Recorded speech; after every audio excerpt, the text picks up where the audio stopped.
Shaheem, now can you hear me properly? Yes, we can. Okay, great. All right. So what was said was before was that we made a motion to open the public hearing. Marie made that motion. Rebecca Wolf seconded that motion. The way that we're going through this today is that Tim is first going to be giving a presentation on the RFQ, and then we will be accepting public comment. So we're getting started now. Great. Thanks. So Ravonda asked me to put together a little brief PowerPoint presentation to talk about what an RFQ is, where we are in the RFQ process, and how we're going to proceed from here after this meeting. So I'll first begin with just turn to the second page. The request for qualifications is a specific formatted solicitation that we send out. It's a public document, a public notice that is sent out to specific developers, people in the housing industry that work on affordable housing projects. And we're really looking for experience and expertise in housing development. That's the reason for the solicitation, and really looking for the company background, projects completed, and the references of a particular company. So that's really what a request for qualifications looks like. So we basically send out a solicitation that asks development teams to submit their experience, right? Their corporate background or corporate history about their development team, their resume of all their staff, and what experience that staff has, and some projects that have been completed by that developer in the past, references, and typically we'll ask for their financial statement just to make sure that they have the financial capacity to do a project of this magnitude. So we're not sending out a document for a specific problem.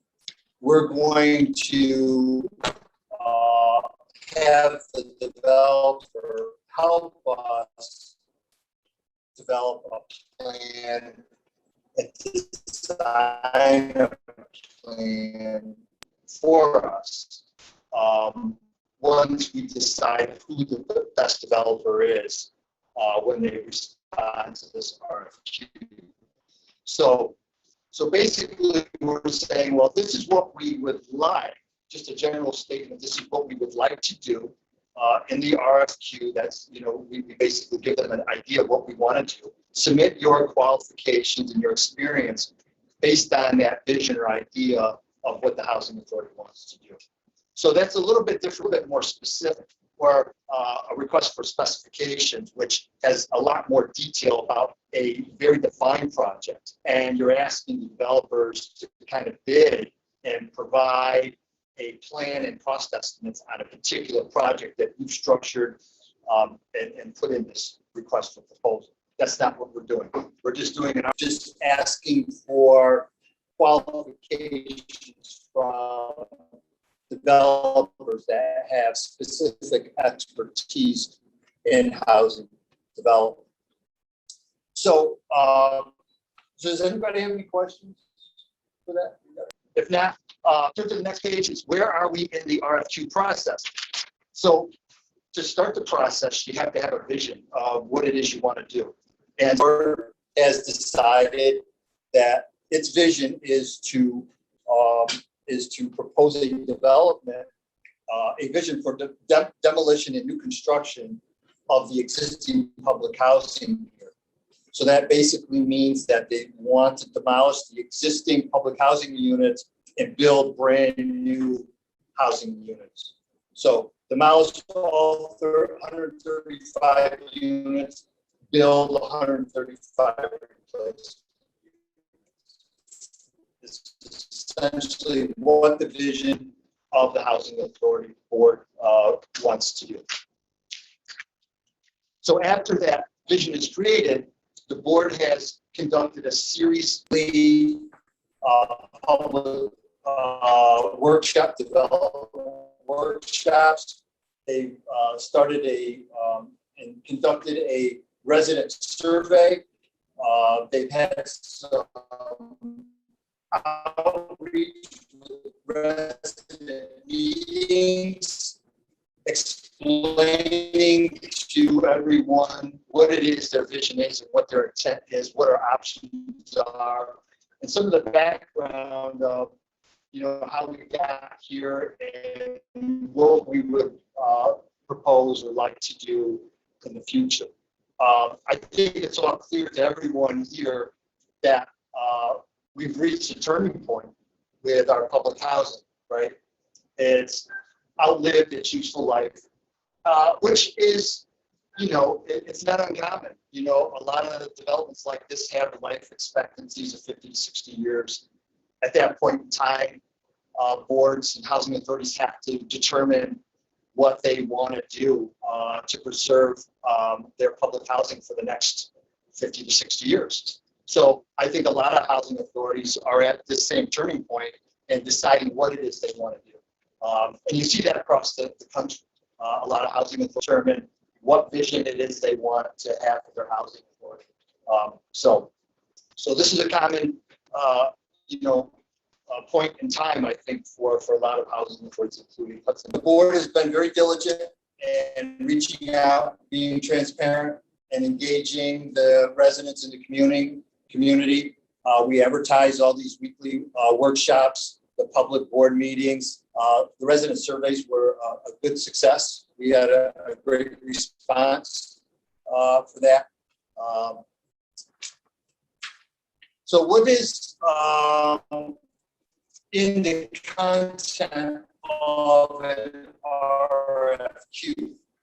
So it added specifically to target developers that have expertise and experience in developing, designing affordable housing projects.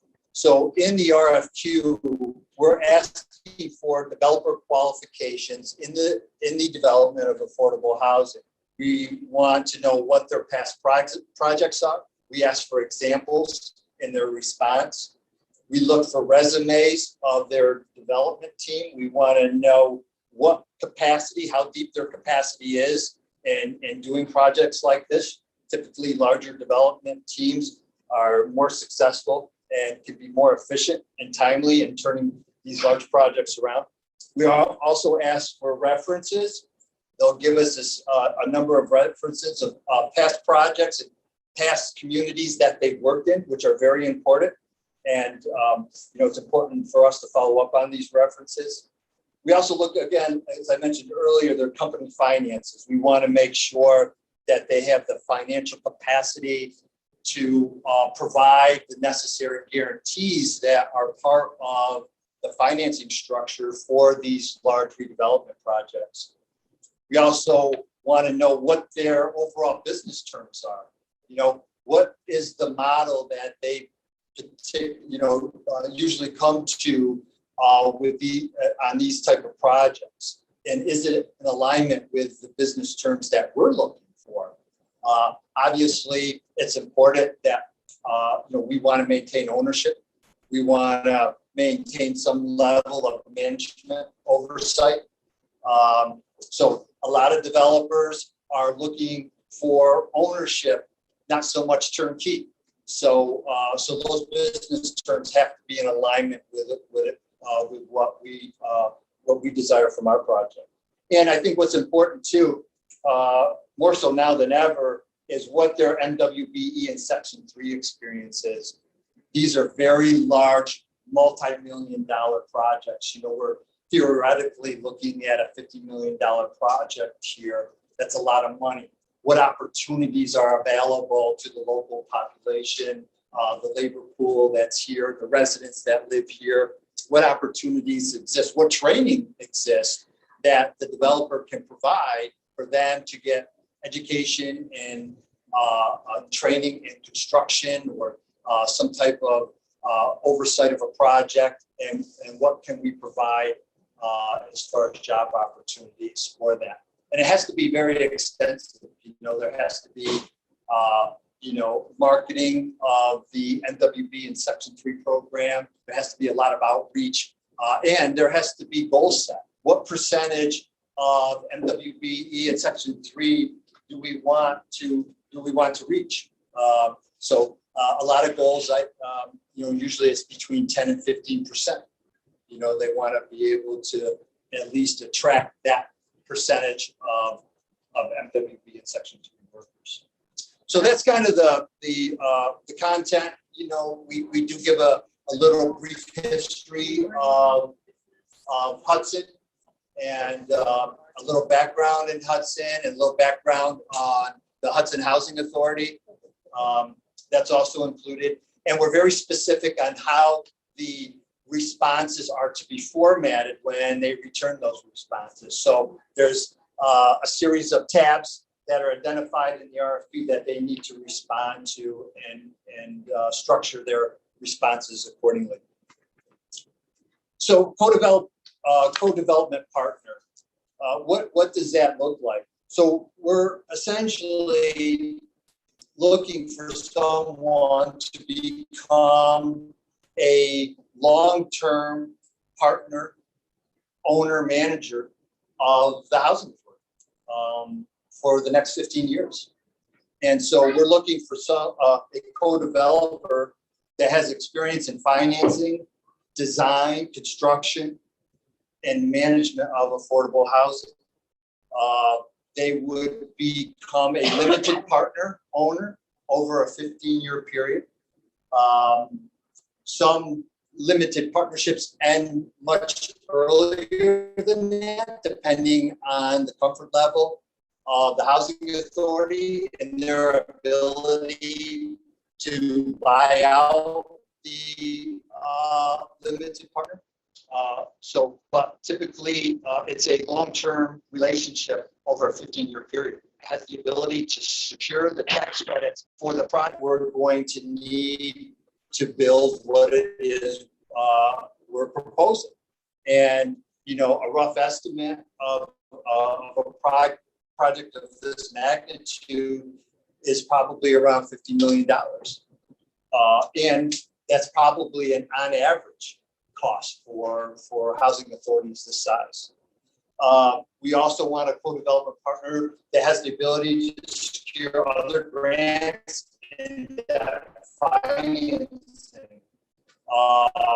Keep in mind that the low-income housing tax credit program only provides a portion of the funding that we need through tax credit equity. Typically, a 4% provides 30% of the equity, needs 70% of the equity that's necessary to do the project. So there's a gap funding that needs to be secured, and that can be there can be a number of funding sources available to fill that gap financing to structure the project and make the project work financially. And this is probably the most important part is the co-developer provides post-compliance monitoring and necessary training for the staff. So at some point, the staff can move forward and take over the management control. This is very important because there are tax investors, tax investors that become part of the limited partnership, and they expect 100% compliance in order for them to receive the tax credits that they've invested in. So compliance with what? So there is, in order to receive the tax credits, the compliances, that means that we have to target a specific at or below 50% of the area median income. So we have to make sure our files demonstrate that we have rented to, and there's a lot of to get from a potential resident. Very much like we do now. There's just very small nuances really between what we do now and these tax credit programs. So the ramping up really isn't that difficult, right? But there is a small learning curve. But we do most of what is expected from these tax credits already. Excuse me. Does anyone have any other questions? $50 million is what? It's not for a whole project. Well, that's an estimate based on a standardized cost per unit for new construction in this particular region. But there's a lot of other factors that decide what ultimately the unit cost per construction is. And also how you finance it also adds a lot of additional expenses to the overall per unit cost. If you finance through the 4% tax exempt bond program, it's typically much more expensive because there's a lot of financing charges that are associated with that versus the 9% or any other type of funding programs that you may want to go through.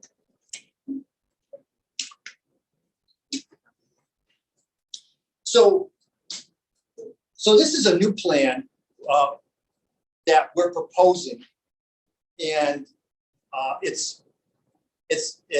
varies from the original plan that we initially had approved by HUD, and I'll talk about that in a minute. But this new plan, this new idea, this new vision requires HUD approval. Okay, it requires approval from the Office of Recapitalization, and it requires approval from the HUD Buffalo Field Office.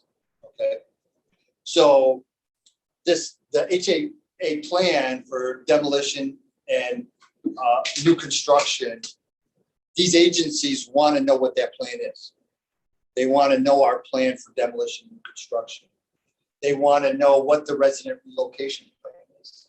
They want to know what the estimated project cost is going to be for this. And they also want to know what the financing sources are for this project. And I think they are just as interested to know these particulars of the projects just as much as we are, right? To make sure the project is viable and that we're going to be able to do the project once we put it out there and propose it. So they want to know the specific information. And once we provide that to them, they'll review it and they'll determine the feasibility of it. And if they believe it's feasible, they'll go ahead and allow us to move forward with issuing the RFQ and soliciting the developer and moving forward with the project.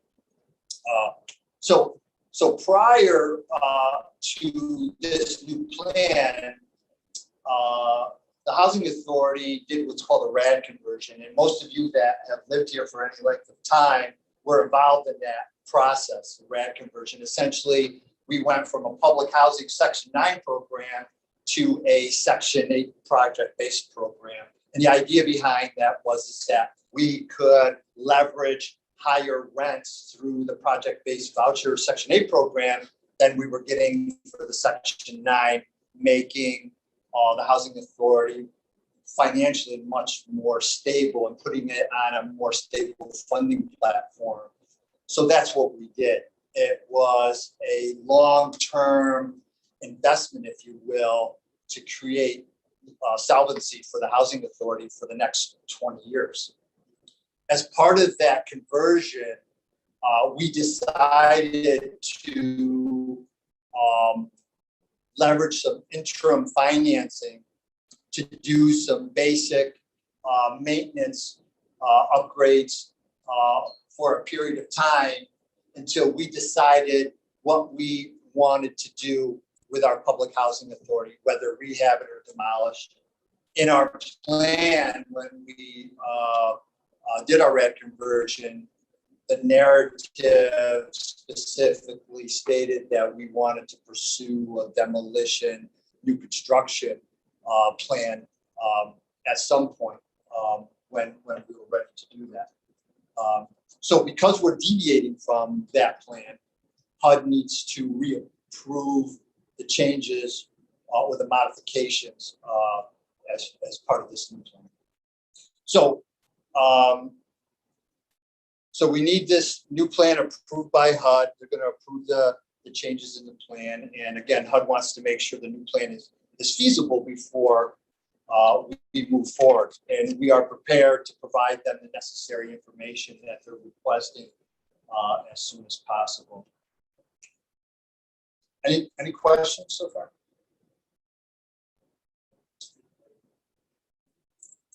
What's that? Yeah, so the plan, that's a good question. So the plan can be, it will be a public process. Once the plan is developed and created, it will become, it will go through a series of public hearings and public comment. And there'll be plenty of opportunity.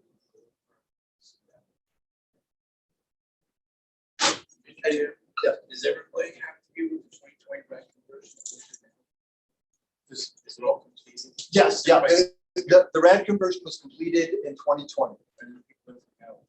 Yep. Yep. Yep. So I put together just a brief RFQ process in the next steps that we'll follow as we move forward. So once HUD approves our plan, the HHA board will go ahead and they'll approve the RFQ. They'll publicly issue the RFQ. That means they'll send it out publicly. They'll put it in the newspaper. They'll put it on the various websites. They'll send it directly to developers who are involved in this industry, who do this kind of work. So the RFQ will publicly be issued. It'll be advertised, and there'll be a 30-day time period for developers to respond to the RFQ. Once that deadline passes, we will establish a review committee. That review committee will review the responses and conduct developer interviews. These will be in-person interviews. And then eventually they'll award the RFQ to a developer, at which point the housing authority and the developer will negotiate and enter into what's called the Master Development Agreement, MDA. And those will really define the terms in the roles and the responsibilities of the two parties, and it'll be a legally binding agreement. Once that's established, then the developer will start its work probably quite quickly. They'll start designing the project. They'll structure the project financing. They'll submit the application to the state for the tax credit to secure the equity for the project. They'll also identify other funding sources that they'll need to be part of the financing plan for the project. There'll be a series of public hearings that will be conducted, and they'll talk about the project. They'll talk about the plan. And then, of course, they'll need to secure the planning board approval and city permits so they can go ahead and eventually break ground and start the project.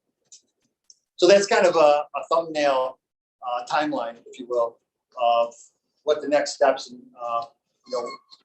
how we plan on proceeding from there. If everyone that didn't get a chance to sign in can just sign in on that sign-in sheet by the pizza, thank you so much. Does anybody have any questions?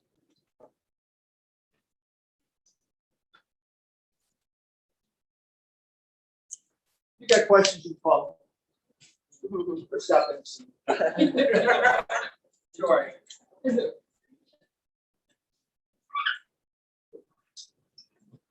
Oh, great. So does anyone else on the board have anything they want to add? Or no? So we've opened our public hearing for public comment. And so now's the time that anyone can really speak and say your piece. I think we're going to put a limit of 3 minutes, but it's not a hard limit. I won't enforce it. So yeah, if anyone has anything that they want to say specifically about the RFQ, raise your hand or just indicate with your face if I can see it. I think you ladies did a good job. Thank you. Jeanette? Yes, in a previous project, when we were looking, we had this developer there, and I think there was the possibility that and even in the monthly meetings, everything that the board approved, the developers board also would have to approve for it to become law, to become project, you know, and with the co-developer, and this, would it be the same thing? Does the board want me to respond to these questions? Yes. Okay, yeah, yes, that is correct. It would be a partnership. So all the decisions would be done in a partnership. So that means even for while this still stays up about painting, cycle painting or fixing it up. No, ma'am, no. Just anything related to the new project would be the code. I see. And once the new project is built, however, with the decisions there, the HHA board things, with the developers board, you have to agree for that. Yeah, I think it's a mutual agreement, and really, it's not just the developer and the housing authority. It also will be required to go through a site plan review process through the city planning board, and there'll be, But I'm talking about once Yeah. the new development is already built, once the buildings are already built, the new buildings. yes, that's correct. So the co-developer then will be able to have a say, be able to, That's correct. do whatever the company that this board does will be valid for the developers. Yes. Are these things that depend on the structure of the agreement or just in general, it's a yes? Oh, does this depend on the structure of the agreement or are you saying just in general, it's always a yes? Yeah, I mean, the relationship between the two entities when you enter into this partnership are negotiable. Yeah, Right. exactly. So, I think that's and what level of control one has over the other, or the decision making will ultimately, be played out in a the master agreement. development agreement. Yeah, that's exactly. correct. So I guess it wouldn't be a clear yes, it would be depending on what's negotiated. Well, you can certainly say with some certainty if the developer is going to cover the guarantees Yeah. for the project, and there's a number of guarantees, there's probably a half a dozen guarantees that will have to be covered. And if they're assuming that risk, it's more than likely they're going to have a fairly level of control Yes. over decision No, making to one- protect that risk. Yeah, I think it's just important to have a question, like, we don't need if it's not a clear yes, we can always leave it open. Sure. Tiffany?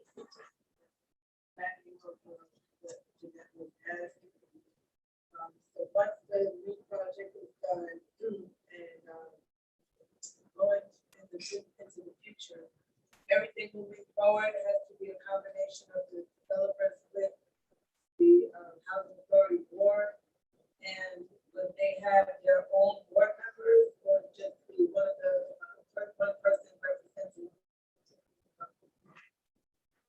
Yeah, the developer doesn't have a board, they're a private entity.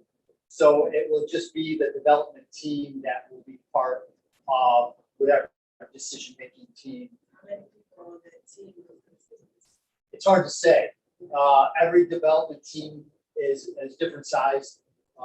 Typically, there's an owner of the development team. There might be, a financial person. So it's probably just a few people that have the ability to make those decisions for the company.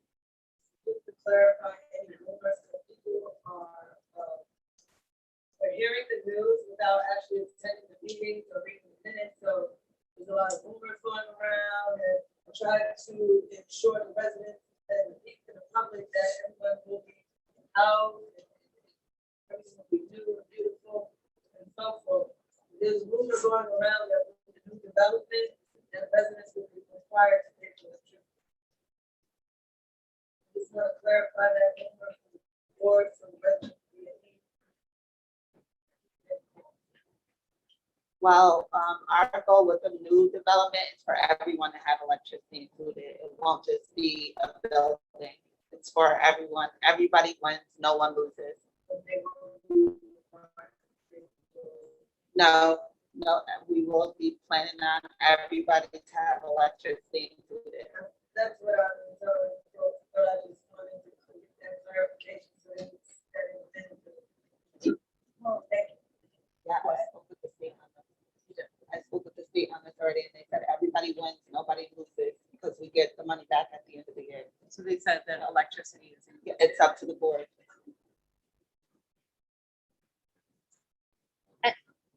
I guess just to remind everyone too, we've been having these meetings weekly, every week for how many months now, I guess. And so all of these meetings continue to stay weekly so far, unless there's any notice that it's not happening. And all the residents that have been here have been, a part of this process. And there's a lot of questions that just can't be answered until we actually have a co-development partner, like a lot of these things. So we have our goals and we're creating our goals all together. And we need to make sure that we have all that at the forefront when we get our partner. And I would just add that if there are people who are, asking you questions or who are, who you feel like could benefit from being at these meetings, please encourage them to come to the meeting. That's every week.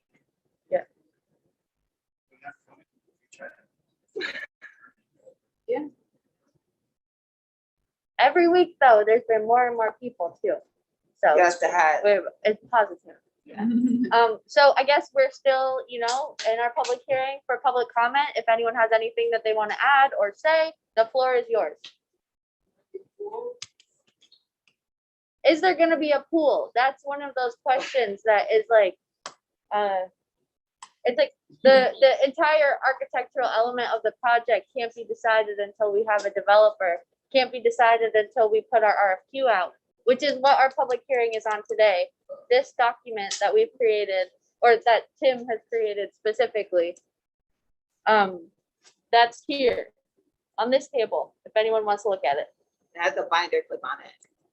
Pass it around. I think there's one for every. What else if the daycare The center- daycare center is part of the project for working parents. We have all that in our. So, that was definitely one of the main things in our survey that we asked was like, did people want to daycare? What services did people want? And so all of that information is going to be on the table with whatever developer we are going to be contracting with.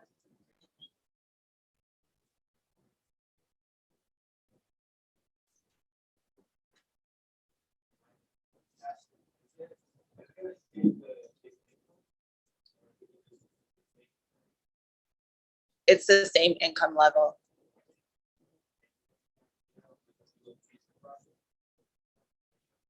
That's with the developer as well. The idea that we've been operating under is that and replacement housing would be built first. Everyone would be moved to replacement housing. And so once everyone is housed, then we can then Move on. move on with. It'll be demolition. multiple phases. But the actual demolition that we're discussing wouldn't happen until like The what, very end. 3 years from now. It's a phased project. So the first step is making sure everybody is in new secure homes.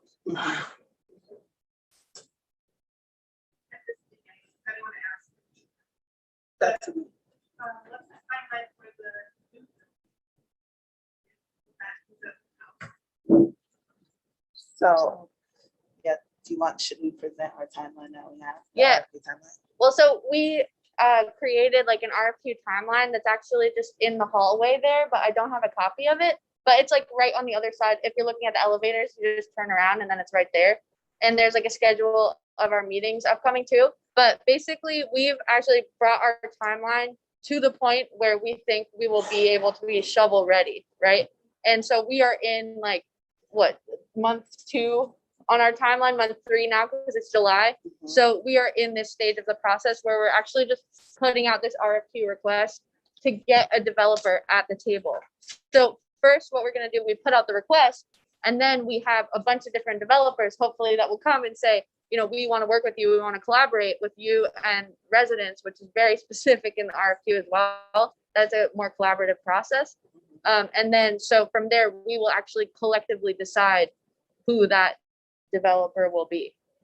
So that's kind of our process from here. And we just want to make it to this next stage, which is why we're holding this public hearing, to get everyone's comment.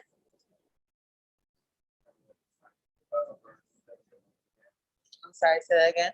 You know which developers you're looking at for the project? No, because it's a bidding process.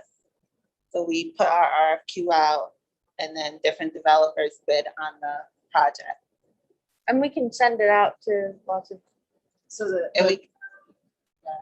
Sorry, go ahead. oh, just that we try to spread the information of the RFQ as far and wide as possible so that as many developers as possible will respond to it. Mhm. And they'll be submitting proposals and then we'll be reviewing their proposals. And interviewing them. Interviewing them.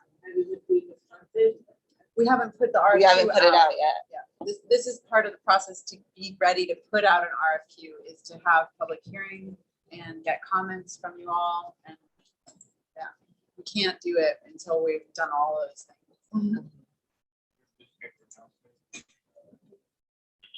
What'd you say? newspaper announcement Yes. Okay. for You the guys- hearing. You guys would be the first to know. No, you were saying, when we put the RFQ out, we put the announcement out in the newspaper. Yes. we Yeah. would. Oh, And yeah. you put it here and that's it. Yeah, and then there will be, you know, a certain period of time. Have we decided it's 30 days or 45 days? 45. 45-day review period, once the document is out, for developers to respond.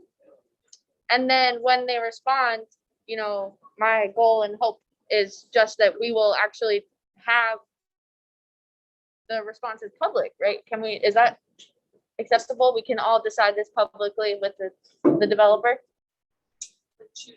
Yeah. Yeah, great. So that's what we're gonna be doing, right? Yes, because You we mean want reviewing everybody. the proposals publicly, like. Yeah. going Yeah, over the- yeah, public everything. Well, we can summarize. We need to go through them and then summarize. Yeah. Yeah. Narrow them down. Everyone will have different choices. Yeah. But you can summarize. We're it. gonna have marathon. Yeah. 24-hour marathon meeting. We'll be in here just. We'll be here. Have some coffee. Just stay up all night. So, Yes. Who's gonna go? Who's gonna put us at? Yeah. That's what I'm about. Who's gonna go? You'll definitely be going on the Hudson Housing Authority property, so you won't be going far. Yeah. Yeah. And, no, who gonna move us out of the park? That is paid for. You don't have, we do have to pay the expenses for you to move. So that is covered.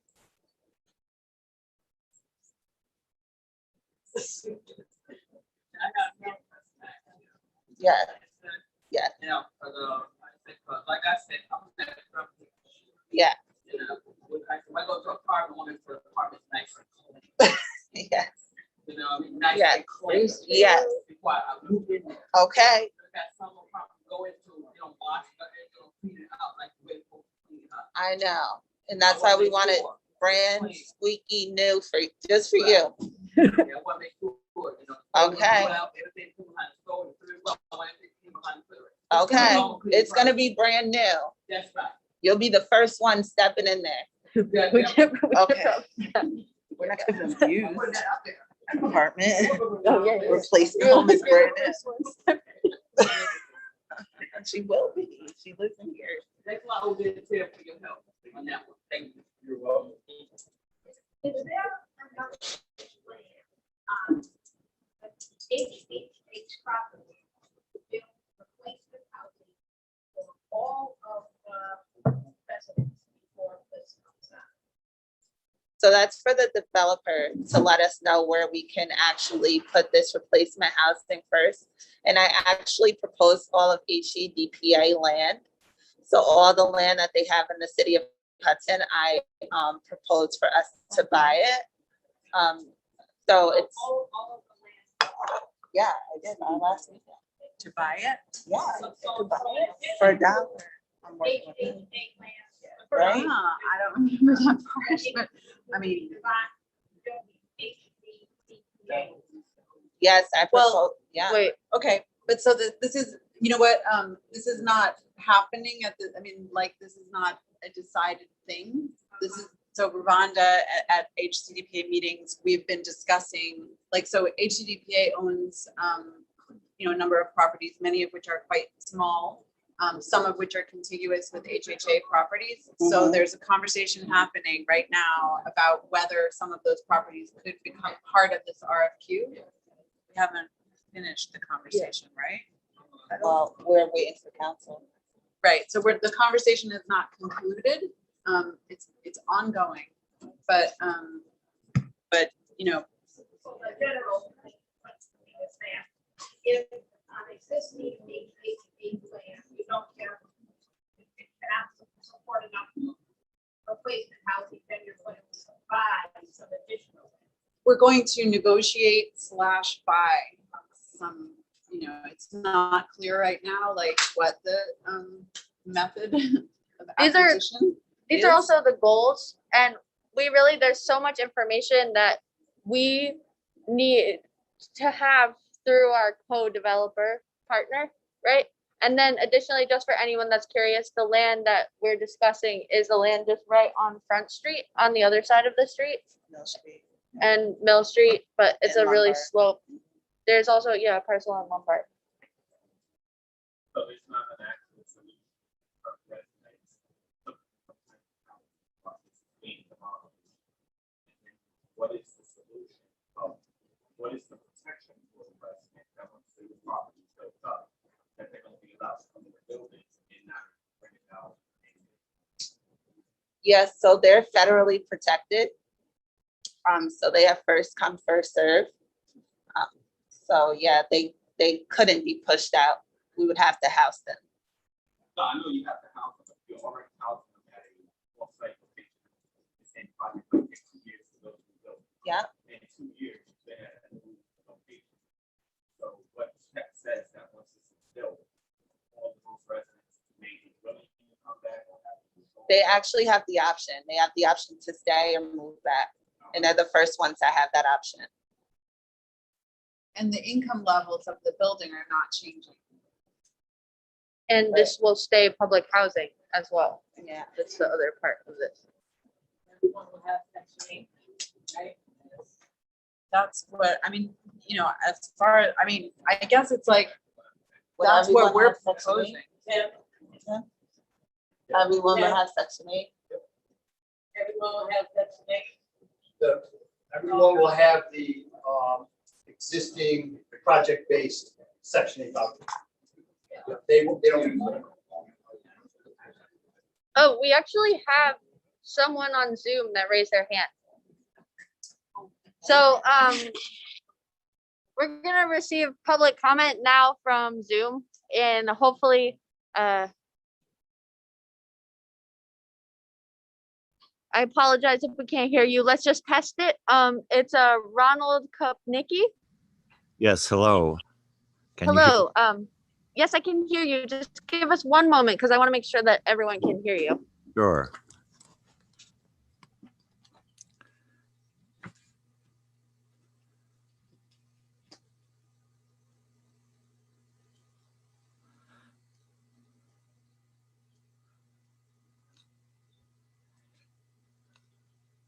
All right, you're good to go. Okay, thank you. I have a comment on procedure, and I would like to congratulate you for making this meeting available on Zoom as well as in person. I understand now that under the open meetings law, the city must and should have in-person public meetings with in-person attendance by the public.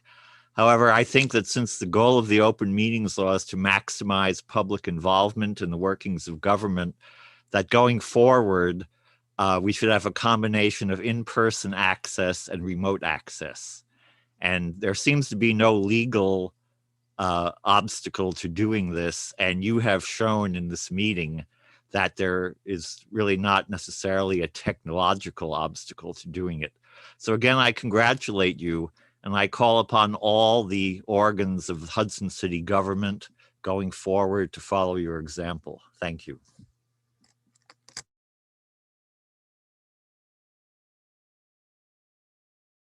Thank you for that comment, Ronald Kapnicki.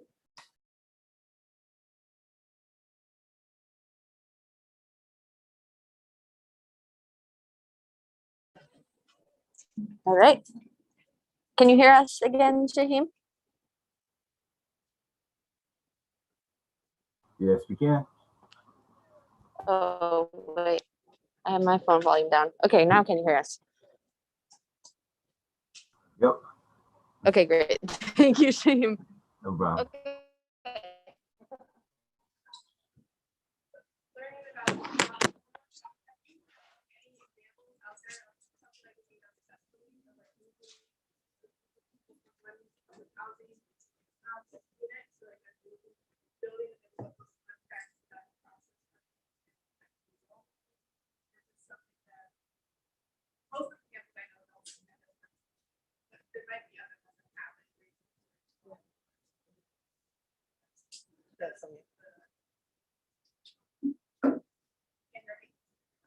I can hear, but you I can. was saying, do you know examples out there of listings of successfully residents into a new structure where everyone's up?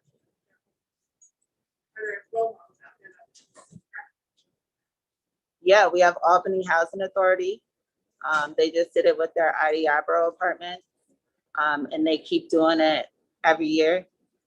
And they're right there. My boyfriend is blessed to be one of their tenants that went through the same situation that we're trying to do right now. They knocked down the Idiabro apartments, put them in replacement housing, and he had the opportunity to move back to where he was at, which is Idiabro. He has a beautiful new apartment. It was done successfully. Can't hear you. The percentage, I'm not certain We can of find that, that but out. I can find out. Yeah. They're very good. They work very good with us. We can find that out. Percentage of definitely. what? Of people that People had that they moved out and moved back in successfully. successfully. I think one of the big things too is just, we really want to see a successful project, right? And we all want to see a successful project. And so what this project will look like, this is our next step here, is getting this RFQ out. So we just want to make sure that we have all the right public comment to make sure this is the best possible document. So we're asking for the exact right things. And that's why we're hosting this public hearing today. And then please keep coming to these meetings, because all of these questions are so important and need to also be here to guide this process as well. And definitely because of that question, we'll be reaching out to the Albany Housing Authority and getting those numbers. Yes. Does anyone else have any comments? So right now, you just need the voucher to go through somebody else's office, right? Yeah, I think you can apply for what's called a mobile voucher. You can convert your project-based voucher to a mobile voucher if you decide you want to. That was as of last April, right?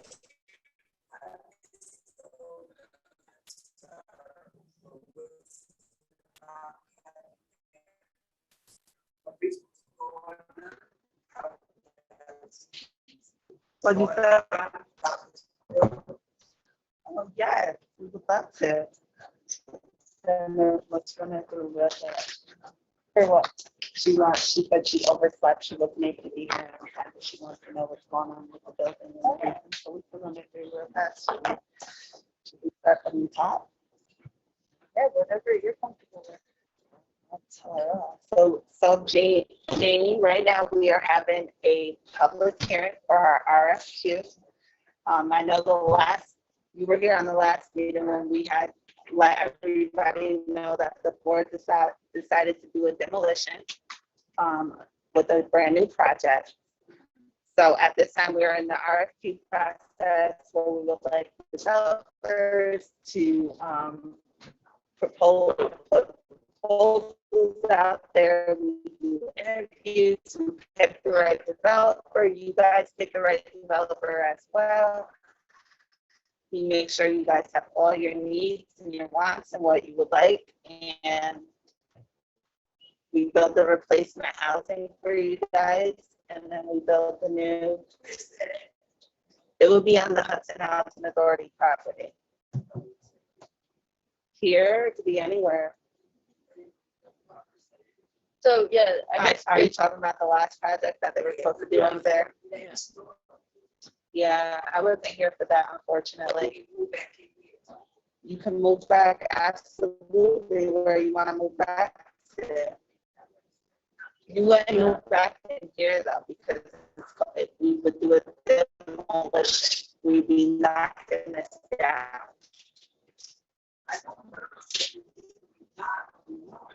You want to move back over to the side.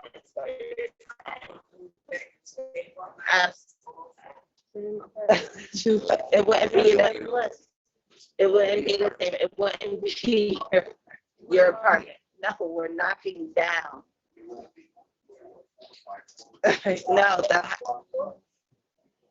yes, we would be doing some buildings with 4th floors, we hope, but it won't go any higher than that. It would be different things like townhouses, some buildings, you know.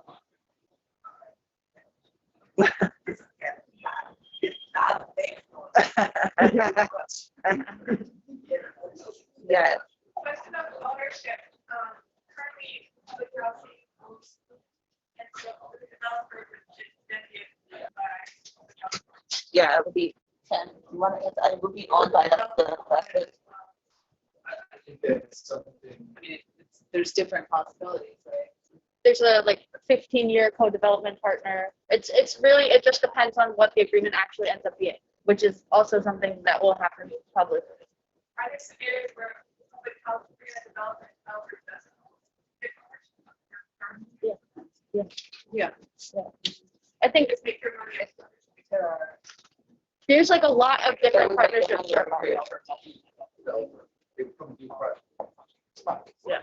Yeah, there's like multiple different.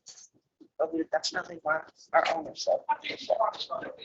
So these are the questions that will get answered when we have, that's when we can start talking about all this stuff, you know? Because there's people that also need like more accessibility in their homes, like things like that. Those things can be addressed in a new project, but it will come at the forefront. But you will know. Yes, you would. I hope so. Oh yeah. I want my kitchen table, my kitchen.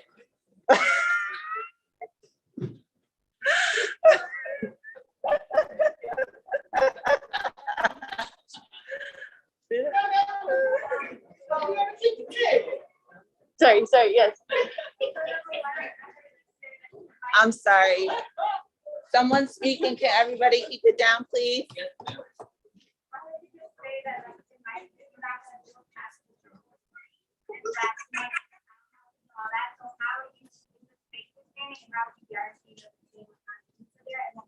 Also, is there like a are you saying limit when counting for the rehousing is the maximum requirement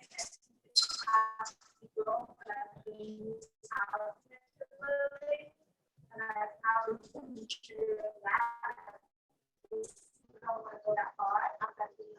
Yeah.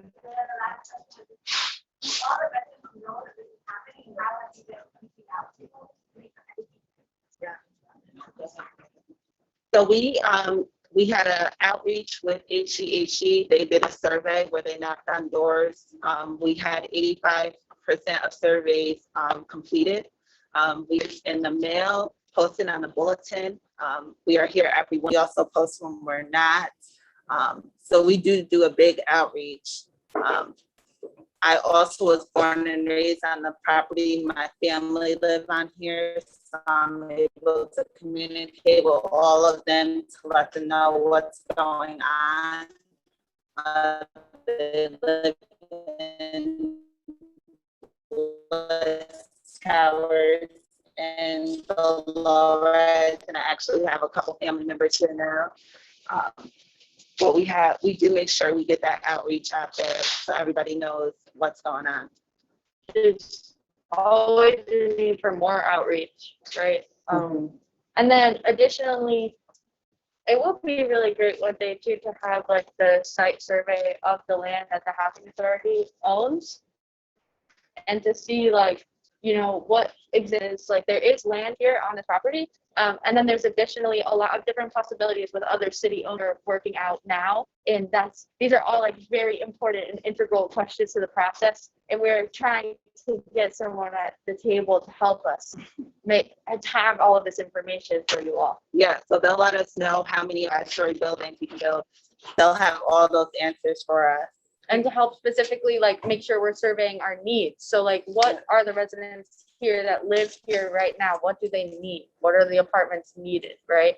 Like, And so also, in terms of the relocation, so in city code, there's part of the fair housing code defines that I think it's like within a square mile or something, people can only be relocated within a square mile, I believe is what it is, but it's in the code. And yeah, I think the idea is that we'll be telling the developer how many units we need, and they're going to tell us a plan that they're going to propose a plan for how we're going to get that number of apartments. Yeah. Given what land we have. and that's why it's like really important also for the flexibility of all these things, because like to really have like this can work here, this can work there, you know, we want to make sure that we have like soil surveys and all of these things ready to go so that we know exactly what's possible, because right now we don't have specifically that clear information for you, which we want to request. I understood, but this like why tear the building down? Why is that the decision? Well, the decision came to just all the problems that the building has. And it's just 9 stories. And I just always heard people saying, we can't barbecue living in a building like this. We can't do anything. We don't have this, we don't have that. We want to park. We want to be able to take our kids just out our back door to the park. So I just heard that over and over again. And I was just like, okay, you know what? Like, we're discussed to do this for them. We're going to give them what they want. No one likes living in a building like this. That's all the feedback that I have been given. Obviously things, but everyone that I talk to that come out of this building or in this building, they don't like living here. They want something different. Years left, unless the next mayor decides to reappoint me. So it's time to get the ball rolling and give them what they want.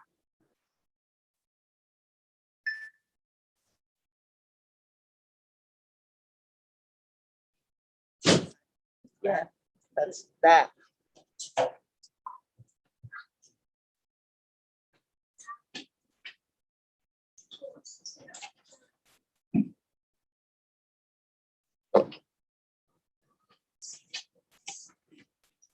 Does anyone have any more questions?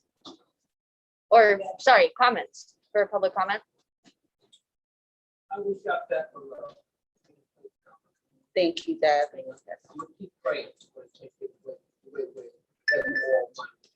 Yeah.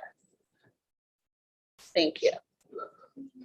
And please, you know, we're doing this weekly, so please come to our meetings, like. So if there's no more public comment, I'd like to make a motion to extend our public hearing. Yes, I'm gonna say that, yeah. Yeah, we're making a motion to extend the public hearing to Yeah. our next meeting and leave it open. So public hearing is just staying open. Okay, so. So I make that motion. Can we get a second? I'll second that motion. Okay. So we are adjourning this meeting, but the public hearing is open. Thank you all for coming. Please come again. Thank you, everyone. Does anybody want to